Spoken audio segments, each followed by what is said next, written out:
The Nintendo Switch has undoubtedly been a huge success.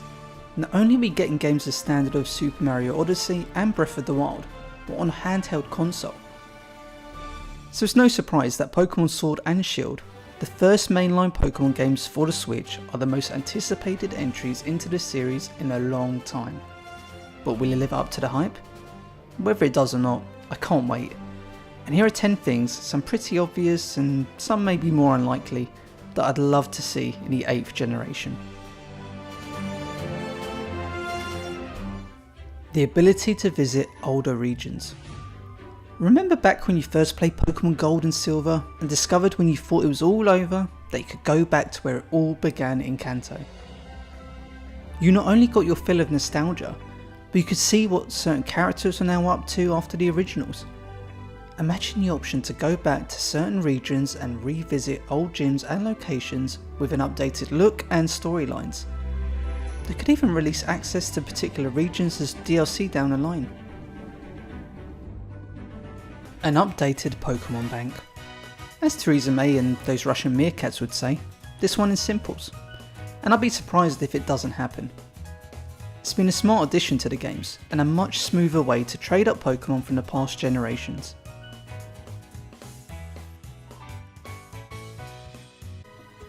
More customization for your character.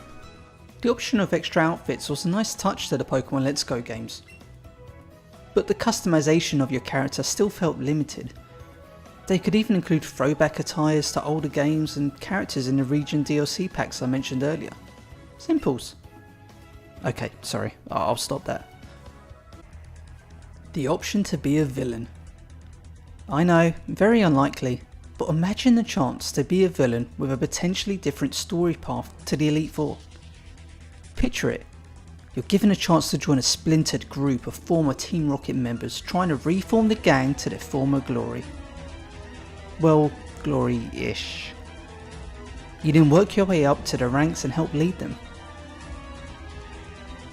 A legendary that's not so obscure.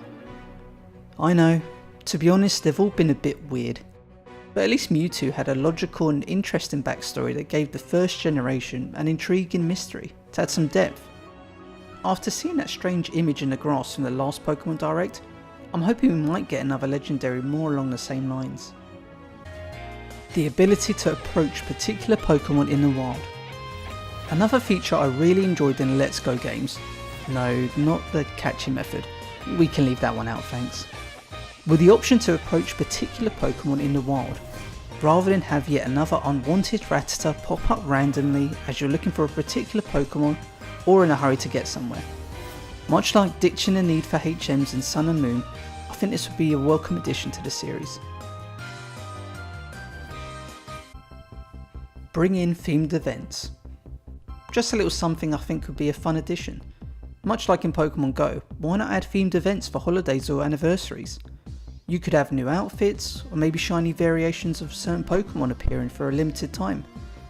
Something to keep the players coming back to Galar. A more organic world.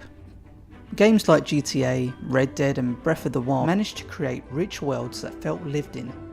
With new discoveries in the distance, a ton of interactive population and engaging side stories to uncover. Pokemon has always had decent characters and towns, but I'd love to see the new region take a step forward with similar features and depth, especially on a step up in console with the Switch. Imagine having the radio stations back and actually watching TVs that gave you more information on people and random stories going on in Galar. Galar? Galar? Yeah, new place. A new online service. With a more powerful platform, I'm hoping that there could maybe be a whole online world dedicated to battling, trading and even just having a chat with other trainers. With the teaser to your character walking out in what looks like a football kit in their last Direct, we could even have some mini games as a throwback to Pokemon Stadium perhaps. Or maybe you could even build your very own gym and customise it, levelling up and accepting challenges from all over the world. It just seems like a more fun and straightforward way to go forward with interacting online with Pokemon. Better post-game. As I mentioned, one of my favourite Pokemon memories is the surprise of being able to revisit Kanto after beating the Elite Four in Gold and Silver. But since then I've found most of the post-Elite Four parts of the games pretty underwhelming.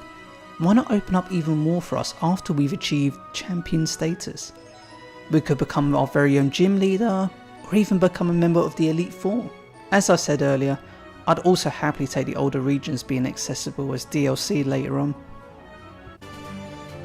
So that's my top 10 requested things I'd like to see in Pokemon Sword and Shield.